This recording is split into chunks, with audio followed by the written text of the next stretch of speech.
Ang dumi. Charing.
Hello, good morning everyone. Actually, hindi talaga good morning. Hello, good morning future self dapat. Kasi, I know na mapapanood mo to in the future. So, I'm ready to take on the challenge and the journey na magkakaroon ako. I'm starting today actually. This is the first video for season 2. Charing, season 3 na kasi nag-vlog ako Nag-vlog ako last time. And then, dinilit ko for some reasons. And then, nag-vlog ako ulit. Tapos nag-stop. Gusto ko i-vlog siya kasi, as you know that it's never too late. After all, tumatanda na tayo and gusto ko kapag tumanda ako, mapapanood ko yung sarili ko and hiningal ako dahil. And the lessons that I've learned and the journeys, parang story time sa mga siguro sa mga kabataan or sa mga pamangkin or sa mga apo na mga kapatid ko in the future. Napansin ko it's very misty. Look, it's very misty today pero laban ng shorts and the plastic, homeless, charing! I feel like I'm homeless here talaga in the United States. Now, many of you guys ask kung paano ako nakarating sa United States. The very reason why is for training. Pero bago ka makapunta dito, stricto pala talaga sila. So marami kang pagdadaanan. Promise na hindi madali. So I think out of 5 na nag-attempt ako lang yung pumasa. Which is thank you so much, Lord. Pero, if you will be asking me na, magsistay ba ako dito after ng training? No, hindi ko talaga bet. Hindi ko bet magstay sa United States. I don't know why. Because it's more fun in the Philippines. Charing! So right now, you are going to... Hiningal ako dahil. So right now, it's my actually rest day. It's a Sunday. So, syempre yung boss ko, binigyan ako ng part-time job para makasurvive at magkaroon ng pera dito. So, pupunta din like at least 5 hours. So, $10 per hour. So, $50 day. After dyan, samahin nyo ako kasi may papuntahan tayong ang namiss ko at ang namiss ng mga OFW and ng mga Pinoy here sa United States of America. Specifically in Texas. So, let's go. Alright. So, after 10 to 15 minute walk, ganun talaga, sacrifice talaga. Kasi yung apartment ko, shared apartment siya. So, para siya ng malaking house with 5 rooms. Tapos, dito pala sa USA may mga bus stop. Kunyari, ito. Dito ka, ito yung bus stop kung saan ka mag-aantay ng bus ride which is $3 per ride. Tapos, for the whole day, it's $6. Dahil yung pera ko ngayon, $3 na lang. Legit. Kaya, nag-ask ako ng tulong. Ganito kasi, yung sahod ko is BPI. Unfortunately, hindi ko siya magamit dito kasi wala akong ATM card. So, bobo. Charing! So, pinadala ko yung pera sa kanya. Tapos papadala niya sa akin yung dollars. Pero first and last lang yun. Kasi may allowance naman na binibigay ang ingay dahil. Charing! May allowance naman na binibigay si boss na $300 a month, which is for sure not enough, pero pagkakasya natin. Yung travel dito, from my apartment to the bus stop, it's quite inconvenient and unsafe, pero nasanay na lang ako. So, dito tayo mag-aantay kasi $3 na lang pera ko. Oh, tabang!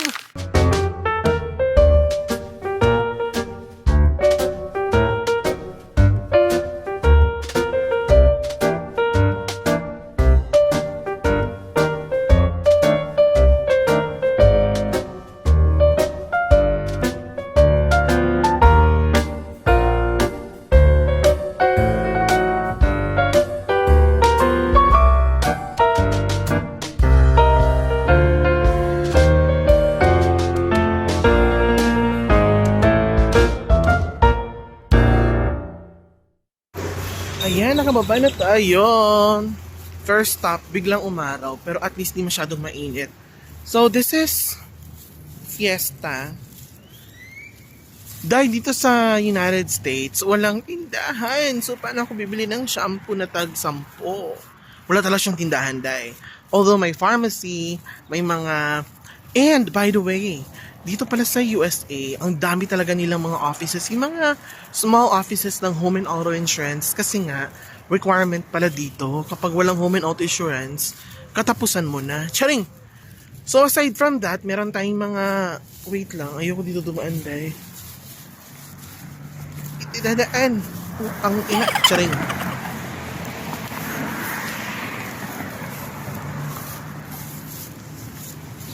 Wait ka lang natin makalampas. Paala na. Aside from sa mga home and auto insurance, meron din tayong mga Mexican restaurants dito. At saka yung mga convenience store like 7-Eleven. At saka yung ibang local convenience stores dito. Pero wala talaga mga tigtingi-tingi. Day, bongga talaga. So ngayon, pupunta tayo sa Western Union. Charing! Kasi, wala akong pera and I had to survive. Alam niyo man ako, survivor talaga ako. So, kukuha mo tayo ng pera dito and then, let's go na. Here na ako. This is the office. Ayan. Progressive. Dito muna ako mag-juice ko day. Bago ako, itong lugar na to, it's a very nice place because, like every day ata or may schedule sila, pumipili yung mga tao na bago lang sa USA, walang pera, nabibigay sila ng grocery. Day, pumila ako dyan, day, pero nahiya ako. Kasi dito ako nag-work. Sana Charing! Tara na, day. Laban na to. So this is a typical office, ha? Andun yung kitchen and yung ref, basta yung dining something. And this is the office talaga, which is super basic na office, typical. And then, dito ako. Yes, in-study ako kasi magtitik ako ng exam. Punyeta. Pero dito ako ngayon mag-work for the scanning and everything. Laban na to. So mag-work lang ako ng very mabilis. Siguro mga 20 seconds kaya ko yan. Laban, go!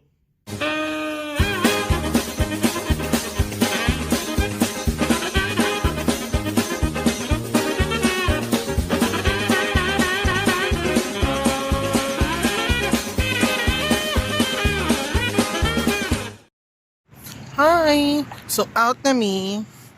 Bilis, diba? So, andito tayo ngayon sa bus station kasi kukuha tayo ng ticket. Kasi may pera ako. Tapos, bibili tayo ng ticket for $6 para may pang-uwi ako. Shit, 227 kasi hinahanap kong bus.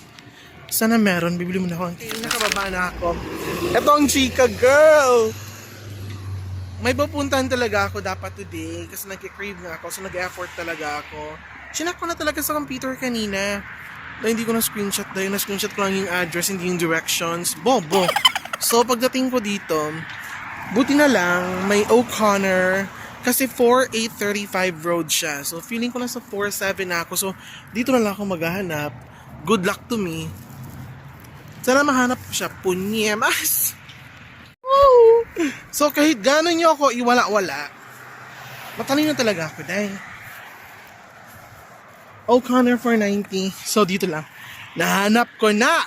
Ayan o. Wait lang, may sasakyan ba? Ayan. Diyan ako kakain today. Bongga ba? Kasi nag-crave ako ng Filipino food. So, meron sa Irving, Texas. It's called Inihaw Avenue. Nahanap ko na siya. Bongga. Open sana sila. Kasi pag close, bobo talaga. Charing. Girl, close na pala. Pag Sunday, close pala. Ang bobo naman. Anong gagawin ko? At least nakapunta. Diba? Pero close pala sila ng Sunday. Di ko chinek ang schedule. So, bobo talaga. Ano na lang kakainin ko? Ah! Punyet! Ano kayo panikainin dito? So, let's find another na lang that we can eat. Alright. Day, naglaki. Kiyang-kiyang na ako. May McDo naman dyan, no? Kaya lang ayoko. Gusto ko lang ng Pinoy food. The thing is, I was supposed to be here yesterday. Pero, umulan, so hindi ako pumasok. Sabi ko Sunday na lang. Without checking the schedule. So, bobo. Sorry. May McDo dito, oh. McDonald's. Pero, mag-Mexican food na lang tayo. Total, mag-New Year. Oh my God, ang haba na ng buhok ko pero walang buhok. Cherry! So, babalik na lang ako. Ilalaban na lang natin ito, Mexico. Vamos a comer la comida de Mexico. Let's go!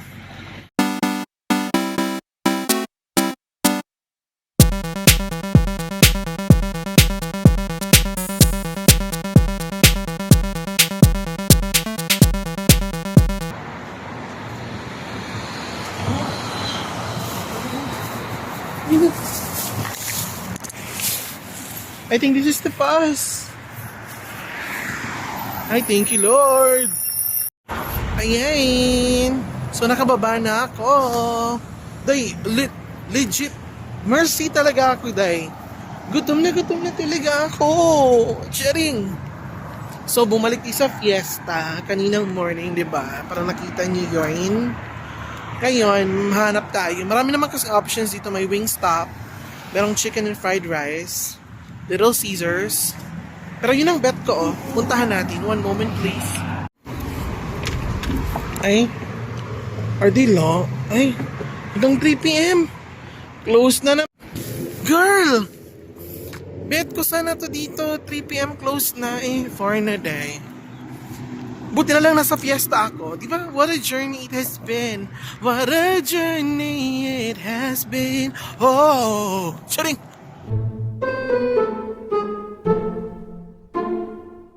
So the thing here sa vlogging na to is that sa entire seasons ng mga vlogs ko is once nakain ko na siya, hindi ko na siya pwede kainin ulit. Wala lang, just to try different types of food that incorporates culture and tradition. And also, at the end of the day, gusto ko kasi fish, fruits and veggies lang kakainin ko para syempre kasi matanda na ako. Pero tignan natin, sorry. Let's go to Wingstop. So mga Inday, nakapag-order na tayo and then natin change. Kano lahat day? $20.86. Gutom talaga ako. I ordered tenders. Para bongga talaga. Tapos, pwede kasi siya later tonight and then tomorrow. Para tipid-tipid tayo. Let's taste it later, ha. Diyos ko, hindi ko nakain ng Mexicano food and then the Pinoy food. Ibig sabihin, the next vlog and the next target na meron tayo are those types of food. Laban.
Pagod ba kayo, Day? Bawal mapagod, Day, sa vlog ko, Day. Dapat ilaban natin to kasi may energy pa rin ako. So, nag-take out na lang ako kasi nga, hindi ko pala kaya. Masarap talaga ang garlic parmesan. Tapos, yung original hot nila, hindi ko ba itong flavor? Baka yun ang flavor nila dito, pero hindi ko talaga siya bet. So, gagawa natin ng paraan. Feeling ko tatanggalan ko siya ng skin para maging, tapos ako na lang mag-breading, like chicken fillet a la blue. Hey! Chatting! So, I'm just waiting for the last bus stop. Around 5:25. Ngayon, nasa 5 na. So, thank you very much sa pagsama sa akin. So, yan ang gusto ko. Gusto ko on the spot. Ayun ka ng plano-plano. Kapag close, dead ma. So, hindi pa pala tapos ang araw today. Bumili muna ako ng mga goods natin. Like the juice, the hot dog, the noodles, the Sprite, kasi di ako nagko-coke, the jasmine rice, and the Glade. Para laban na. Okay, nakapila na ako dito. And then last stop na to for today. And then uwi na tayo kasi magsi-6 na rin. Oh, gang!